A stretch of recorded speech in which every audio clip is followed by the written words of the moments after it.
A paz do Senhor, queridos! Estamos iniciando mais uma videoaula subsídio de seu canal EBD Fácil e Motivadora. E na aula de hoje nós estaremos comentando a lição de número 8 das lições bíblicas jovens, que tem como título A Consequência Destruidora do Prazer Carnal. Nós estamos dando prosseguimento aos nossos estudos bíblicos deste trimestre, o qual estamos comentando o tema na cova dos leões, o exemplo de fé e coragem de Daniel para o testemunho cristão em nossos dias. E hoje chegamos na lição de número 8, a consequência destruidora do prazer carnal. Então, meus amados irmãos, nesta lição nós vamos comentar um pouco do relato do capítulo 5 do livro do profeta Daniel, porque agora nós estamos no fim, justamente do apogeu do Império Babilônico. Daniel é uma figura enigmática, por quê? No sentido de que ele fez parte desses impérios. Ele fez parte do Império Babilônico, do Império Medo-Persa e exerceu influência nos dois impérios, como está registrado em seu livro. Então, hoje, nós vamos estudar um pouco do capítulo 5 do livro do profeta Daniel. E neste capítulo, a gente vai perceber que muito tempo já se passou-se, desde os acontecimentos do capítulo 4, do qual já nós relatamos, e agora nós vamos ver Daniel, não um jovem ou um adulto, mas agora um homem já de idade, de avançada idade e longe dos dias da sua juventude. Mas passou-se o tempo, Daniel continuava firme em sua jornada de fé, coragem e fidelidade ao Senhor. O autor vai falar sobre o banquete de Belsazar e o hedonismo. Neste ponto, ele vai retratar o rei e a sua festa carnal. Nos anais, vamos falar assim, nos registros históricos seculares, nós vamos ver o paralelo que existe entre a história contada pelos historiadores e o que a Bíblia registra. Observe que o que a Bíblia registra não é um compêndio de história, um relato histórico, como se fosse um livro de história, não, mas a Bíblia está mostrando ali Deus agindo ao longo de todo o tempo, porque Deus ele tem o controle de todas as coisas. Mas buscando alargar, vamos assim, expandir a nossa visão, expandir o nosso conhecimento quanto ao assunto, nós não desprezamos de maneira nenhuma o conhecimento secular relacionado a esses acontecimentos históricos, ou seja, as brigas pelos poderes, as ambições, os impérios que se levantaram, os impérios que caíram. Então, diante disto, nós vamos ver que, após a morte de Nabucodonosor II, o seu filho Evil-Merodach, que é citado na Bíblia, no livro de Jeremias, capítulo 52, versículo 31 a 34, esse Evil-Merodach, ele é citado na Bíblia e também na história secular. Ele assume o trono da Babilônia por um curto período. Agora observe que Evil-Merodach, no entanto, ele foi assassinado pelo seu cunhado, Neriglissar, que assumiu o controle do reino. Agora observe que após o reinado de Neriglissar, o trono passou para o seu filho. Qual o nome do filho dele? Labashmaduke, que governou por apenas 9 meses antes de ser assassinado. Observe as tramas, observe o que eles fazem para estar na proeminência do poder de estar à frente do trono da Babilônia. Então, com a sua morte de Labashimarduk, quem assume em seu lugar é justamente Nabonido. E Nabonido era genro de Nabucodonosor. E ele passa agora a reinar na Babilônia. Ele está reinando na Babilônia e ele faz do seu filho, ou seja, Nabonido, faz o seu filho agora reinar como corregente. E qual o nome deste filho do rei Nabonido? Belsazar. E este Belsazar é o rei que é mencionado justamente no capítulo 5 do livro de Daniel. E ele foi o responsável por organizar um banquete extravagante e também depravado para 1000 dos seus nobres. 1000 de seus nobres. Dentro da história secular, como nós fizemos um paralelo aqui dentro da história secular, os acontecimentos, as tramas, pelo poder que aconteceu no reino da Babilônica, muitos historiadores tentavam mostrar que este Belsazar, que a Bíblia cita aqui, não existiu, era um personagem fictício. Isso era o que eles diziam. Por quê? Porque no ano de 1854 foram encontradas placas autênticas, os chamados cilindros de Nabonido, com inscrições cuneiformes do século 6 antes de Cristo. E estes cilindros de Nabonido mencionam justamente Belsazar, inclusive como ele sendo corregente de Nabonido. E isso vem a corroborar justamente com o livro de Daniel, com aquilo que Daniel escreveu. Então, meu irmão, isso aqui é para os irmãos entender que as pessoas elas tentam descredibilizar as Sagradas Escrituras até vir à luz algumas descobertas, porque os céticos não acreditam no que a Bíblia está, no que a Bíblia fala, no que a Bíblia diz. Algumas coisas até eles aceitam, mas não relacionadas ao sobrenatural, ao agir de Deus na história, mas quando vem a ser comprovado pela ciência, pela arqueologia, pela descoberta, vamos falar assim. Mas nós cremos piamente no que a Bíblia fala, porque ela é a palavra de Deus.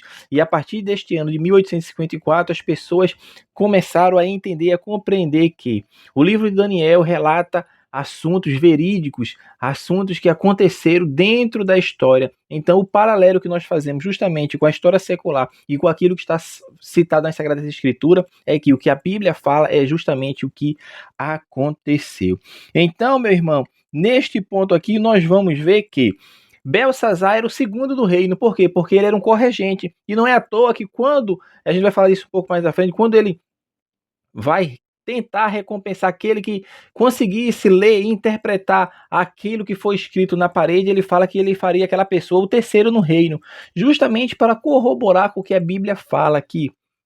Belsazar era o segundo no reino, porque tinha um primeiro depois dele que era o rei, ele era o co-regente. Então, no decorrer da festa que está acontecendo ali, que ele organizou, ele, bêbado, embriagado, fora da sua lucidez, ele ordena que fosse trazido os vasos de ouro, ou seja, traga as taças de ouro, traga os vasos, as taças de prata, que nós tiramos no templo de Nabucodonosor, lá do templo de Salomão, do Deus dos judeus. Observe, meu irmão, que ele pega objetos sagrados. Nós não conseguimos, a Bíblia não dá detalhe aonde estavam esses utensílios, certamente estavam guardados, né, como tesouro do rei, como posses ali de suas conquistas, e não era utilizado certamente, porque aqui neste momento nós vamos ver que eles vão ser utilizados de forma depravada, de forma profana, para quê? Para beber vinho em culto a o corregente, bem como aos seus deuses, porque ali estavam pessoas ímpias, festejando e vivendo a vida como não existisse o amanhã. E dentro dessa perspectiva, a gente vai perceber que é justamente nesta ocasião, enquanto Nabonido encontrava-se ausente. Quem era Nabonido que nós falamos, meu irmão? O rei, o imperador da Babilônia, só que ele estava na Arábia. E ele ficou na Arábia provavelmente por 10 anos. Enquanto ele estava na Arábia, tinha um corregente na Babilônia reinando, que era o seu filho Belsazar. E esse Belsazar estava promovendo justamente esse festejo com mulheres, com amigos, satisfazendo justamente as suas paixões, mesmo diante de um momento conturbado para o Império Babilônico. Por quê? Porque nesta ocasião, a coligação que estava sendo formada pelos Medo e pelos Persa estava justamente preparando invadir a cidade. Então ele estava ciente de que a cidade poderia a qualquer momento ser atacada, mas ele estava confiando na força do seu poder. Então essa festa provavelmente ele realizou justamente porque ele tinha uma confiança de que os seus muros, os seus territórios, eles não seriam conquistados pelo Império Medo e pelo Império Persa. E a gente vai ver o que aconteceu mais à frente. Mas vamos citar agora um pouco sobre a festa profana e o hedonismo, que é justamente o clímax da lição, o título da lição que dá o título à lição, né? Então, como muitos, o que Belsazar deixou-se levar justamente pelos seus desejos e pela sua imprudência. Por quê? Porque ele fez uma festa um festim degenerado, regado justamente à luxúria, bebida e a muita comida, e acabou justamente profanando que os utensílios sagrados de Israel. E ele sabia porque ele cresceu, meu irmão, no palácio. Ele tinha consciência do que aconteceu com Nabucodonosor, a experiência que ele teve com Deus, mas ainda assim ele resolve, de maneira deliberada, cometer um ato justamente de sacrilégio, demonstrando a falta de reverência em desafio direto às leis divinas. E esse banquete, ele simboliza justamente isso, simboliza a busca pelo prazer carnal, simboliza justamente a indiferença espiritual na sociedade pós-moderna, que está imersa numa cultura orientada pelo prazer. E o que é hedonismo? É justamente isso, essa doutrina, e ao mesmo tempo é uma forma de viver que coloca justamente o prazer como principal objetivo na vida. Os hedonistas, eles defendem que a coisa mais importante na vida é justamente a conquista do prazer e a fuga do sofrimento. De sorte que a primeira pergunta que fazem não é assim: isso é correto? Não, eles não perguntam se isso é correto, eles perguntam: isso vai trazer prazer? Então nós hoje podemos ver muitas manifestações onde o prazer imediato, onde a busca por satisfação pessoal supera justamente as considerações morais, supera justamente as condições espirituais. E isso reflete em comportamentos libertinos na sexualidade, no uso de drogas, na exploração de outros para uso pessoal, e uma mentalidade de gratificação instantânea. Então, o desafio humano hoje, meu irmão, não é justamente viver com a escassez, vamos falar assim, mas é o excesso. Hoje é o excesso de tudo. Hoje existe essas altas recompensas, a alta dopamina estimulada através das drogas, da comida, notícias, jogos, compras, sexos, redes sociais. Então tudo isso é o exagero que vem sendo estimulado e causando comportamentos compulsivos, comportamentos viciantes. Por quê? Porque as pessoas estão buscando prazer a qualquer custo. E diante dessa perspectiva, começam ao quê? A se embaraçar cada vez mais, porque é o que a Bíblia fala. Um abismo chama outro abismo. Então é isso que acontece. Por quê? Porque começa a usar uma droga, talvez que tenha um efeito até mais fraco, mas com o tempo o organismo começa já a necessitar de algo que estimule aquilo de forma mais vilmente. Então as pessoas começam a procurar mais e mais o seu prazer e o seu bem-estar através de subterfúgios alheios, subterfúgios distantes, aqueles que não estão preconizados na palavra de Deus. E diante dessa festa, todos ali estavam se alegrando nos seus prazeres. Acontece algo misterioso, porque aparece justamente uns dedos de mão humana e começa a escrever na parede do palácio do rei. Daniel capítulo 5, versículo 5. E a folia agora deu lugar ao silêncio, deu lugar ao pavor, e aquilo toma conta de todos. O rei ficou tão assustado que o seu rosto empalideceu. Os seus joelhos batiam um no outro e as pernas vacilaram. A escrita era justamente um enigma para todos, incluindo o rei Belsazar. E como era comum, como nós falamos em lições anteriores, os reis, quando tinha algo diante de si que não entendiam e não compreendiam, chamavam os sábios, chamavam os astrólogos, chamavam os encantadores, chamavam os caldeus para interpretar justamente aquela escrita. E o rei dá uma ordem que aquele que conseguisse decifrar o que estava escrito e conseguisse mostrar justamente a sua interpretação daquilo que estava escrito, ele faria daquela pessoa o terceiro no reino, justamente para confirmar aquilo que falamos anteriormente, que ele era o segundo, porque ele é um co-regente. Então, diante desta enigmática escritura que aparece na parede, escrita por dedos de mão humana, O rei chama os seus sábios, chama os entendidos, chama os astrólogos, chama todos. E apesar dos esforços de todos eles, nenhum deles foi capaz de interpretar a escritura misteriosa na parede. O conhecimento e a inteligência que possuíam não podiam ajudá-lo a compreender mesmo um pequeno texto. Um pequeno texto eles não conseguiram entender. Não conseguiram. E o fato é, meu irmão, é que o escrito estava oculto para o rei e para os seus conselheiros, porque estavam tão cegos que vendo eles não viam e lendo eles não entendiam. Deus pode fazer isso, porque a Bíblia que nos diz no Salmo 25, versículo 14, fala que o segredo do Senhor é para o que os temem, e ele lhe fará saber o seu conserto.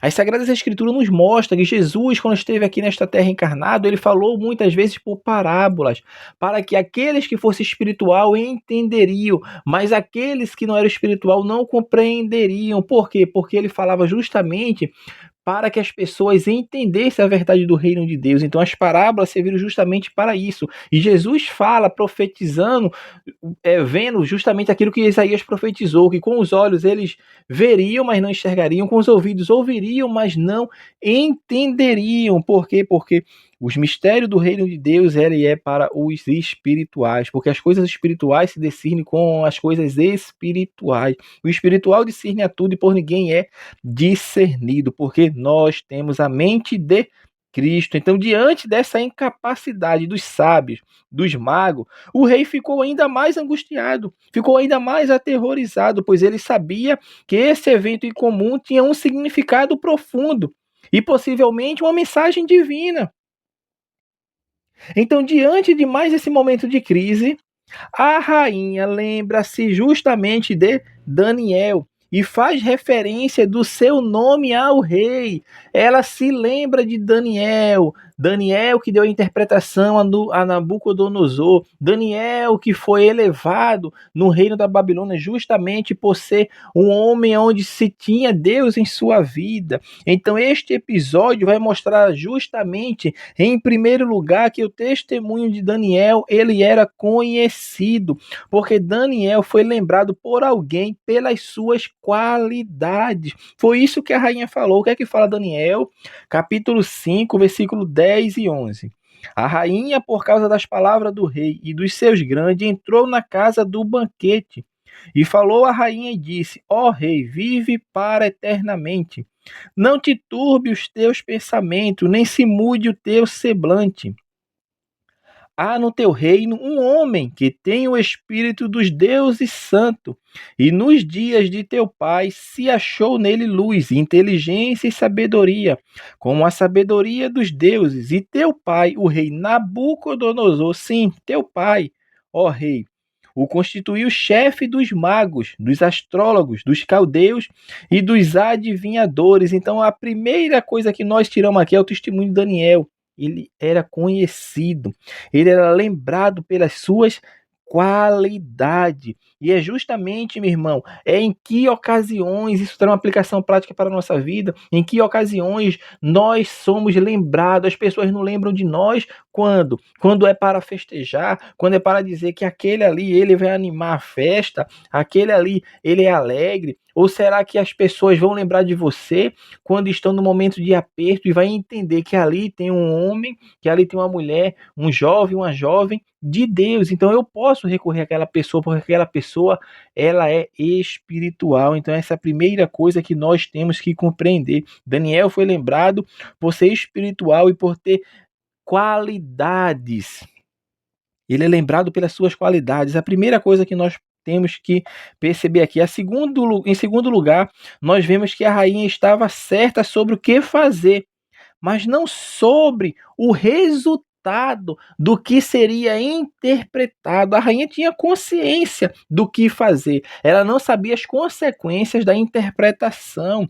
Então, ela diz justamente para o rei Belsazar para ele não se preocupar, pois havia alguém capaz de interpretar a mensagem. O que ela não sabia é que, nesse caso, a interpretação da mensagem era mais devastadora do que o enigma. Certamente o rei ficou mais preocupado após ouvir o profeta Daniel. A terceira lição que nós aprendemos aqui é que vale observar a expressão: há no teu reino um homem. Observe que Deus, ele sempre tem um homem que é capaz de cumprir o seu propósito. Deus tem sempre um homem, aqui nós falamos homem porque é um servo ou uma serva de Deus, para fazer diferença no mundo. Ou seja, Daniel estava lá inserido dentro do reino da Babilônia, ou seja, Deus tem sempre um atalaia, uma pessoa que está anunciando e falando as verdades sagradas onde quer que ele esteja. Então a lição que nós tiramos aqui é justamente essa, que Deus tem sempre uma pessoa capaz de cumprir o seu propósito e fazer a diferença no mundo. E em quarto lugar, nós vemos que, sendo Daniel esse homem, em avançada idade, vejamos que ele havia amadurecido na presença de Deus, ou seja, ele teve uma juventude na Babilônia, tendo testemunho santo de fidelidade a Deus, e agora passou pela sua vida adulta e agora já está um homem idoso, mas mesmo assim ele permanece o mesmo, ou seja, Daniel não muda o seu caráter, não muda as suas convicções bíblicas, teológicas do Deus de Israel. Então tudo isso se passou e o que nós aprendemos com isso é justamente que Daniel passou-se o tempo inserido em uma cultura pagã, uma cultura idólatra, passa rei, entra rei, ele permanece o mesmo, sendo fiel ao Deus ao qual ele creu e cria. Aí vem a sentença divina. Por quê? Porque quando Daniel é introduzido ao rei, Daniel agora vai perceber justamente o que está diante de si. Porque Deus já revela para ele justamente o que está escrito e a sua interpretação. E observe que Daniel, quando ele é chamado pelo seu nome de Daniel e não pelo seu nome babilônico, ou seja, ele não perdeu as suas raízes, ou seja, o tempo se passou, mas Daniel, servo de Deus, não havia perdido a sua identidade. Inclusive para os outros chamaram ele de Daniel, porque ele preservou a sua identidade numa cultura pós-moderna, ou seja, da sua época. Então, meu irmão, vamos ver o que aconteceu. Ele fez questão de deixar claro que o rei poderia ficar com os seus presentes. Porque o reino ofereceu presentes, regalias, e iria fazer daquela pessoa o terceiro no reino, Daniel não aceita aquilo. O rei pode ficar com seus presentes. E isso era uma forma justamente de dizer que a sua presença ali e a sua interpretação do sonho, ela não se devia a qualquer benefício material que ele pudesse receber. Porque hoje nós estamos numa era que as pessoas vivem justamente desses benefícios de estar profetizando, de estar falando aquilo que Deus não falou, justamente para agradar os ouvidos de quem está ouvindo, justamente para trazer conveniência, ou seja, uma conveniência daquilo que eu posso lucrar com aquilo que eu venho a falar. Então as pessoas hoje estão sendo enganadas, muitas pessoas são enganadas e muitas pessoas se deixam enganar e muitas pessoas gostam de ser enganadas. Por quê? Porque são palavras que massageiam os seus ego. Então fazem da obra de Deus um negócio, e coisa que Daniel não fez. Daniel vem, fala o que Deus mandou falar e não quer nada em retribuição. Ele fala para o rei: eu não quero nada dos seus presentes, eu não quero ser o terceiro do reino. Por quê? Porque eu estou aqui para falar aquilo que Deus mandou, não para usar do que Deus me deu para conseguir lucro, para conseguir benefícios materiais. Não, mas o homem de Deus, a mulher de Deus, ele é levantado por Deus justamente para falar aquilo que procede do Senhor. E Daniel vem e lembra para Belsazar a experiência que aconteceu com seu pai Nabucodonosor, que reconheceu o Deus Supremo. E Daniel vem e explica para Belsazar que ele agiu com arrogância, ele desafiou o Deus vivo, porque ele usa agora os utensílios do Deus vivo, do Deus santo, que estavam lá no templo sagrado, no templo de Salomão, usou para o seu banquete, para a luxúria, para o hedonismo, para a busca do prazer a qualquer custo. Então, mesmo diante do rei e podendo ser morto, Daniel não suaviza a sua mensagem. Ele exorta Belsazar sobre a sua prepotência. Ele alerta o rei Belsazar e exorta justamente pelo pecado que ele cometeu. Ou seja, nós aqui estamos diante do mesmo Daniel que havia advertido o rei Nabucodonosor. Ele entendeu, e a mensagem é essa, a mensagem do evangelho que Cristo nos deu, ela não muda. A estrada pavimentada para a salvação, Cristo a pavimentou e não mudou, não passou por reforma, ela é a mesma. A mensagem que leva o homem à salvação é justamente a mensagem de arrependimento, a confissão de pecado, é arrependimento, humilhação diante de Deus para alcançar a salvação eterna. Então, neste caso aqui, nós vamos ver que Daniel, mesmo diante de quem poderia mandar matá-lo, mesmo diante de quem poderia encarcerá-lo, ele fala a verdade, não se corrompeu, mas não mentiu, falou a verdade, falou justamente aquilo que Deus revelou para ele, conforme Deus tinha revelado. E o significado da escrita? Porque Daniel era um homem cheio do Espírito Santo e faz saber justamente o que estava escrito na parede. Mas ele não apenas lê o que está na parede, mas ele também interpreta. E o que estava escrito na parede? Mené, Mené, Tekel e Passi. A primeira palavra escrita estava repetida. Mené, Mené. E o que significa? Contar ou contado. Aí vem a palavra Tekel.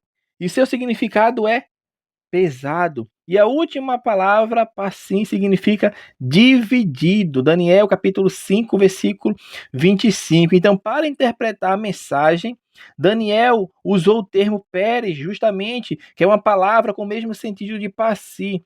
Então, a mensagem, portanto, era um veredito claro. Ou seja, o juízo de Deus havia chegado sobre o rei e sobre o império babilônico. O juiz divino abateu rapidamente. Naquela noite, a palavra foi cumprida. O rei foi morto pelos caldeus. Por quê? Porque foram contados os teus dias. E pesado fostes na balança e foste achado em falta. E Passi, teu reino foi dividido, passou a outro. Por quê? Porque Dário agora entra, toma a cidade da Babilônia, embora o conquistador da Babilônia fosse Ciro, que era o rei da Pérsia, ele teria constituído Dário temporariamente para governante subordinado a ele. E assim, a festa de Belsazar tornou-se em pranto. O prazer momentâneo deu lugar agora ao sofrimento. Belsazar morreu sem tempo de arrepender-se dos seus pecados. E o império medo-persa, nas pessoas ali dos seus guerreiros, os medos e os persas, passariam a reinar no lugar do império babilônico. Então Deus mais uma vez demonstrou a sua soberania sobre os reis da terra e a consequência destruidora do prazer carnal. Então isso que aconteceu, meu irmão. Ou seja, o Deus que age na história, ele age também dentro do palácio. Ele age dentro dos nossos lares, ele age na nossa cidade, no nosso bairro, no nosso país.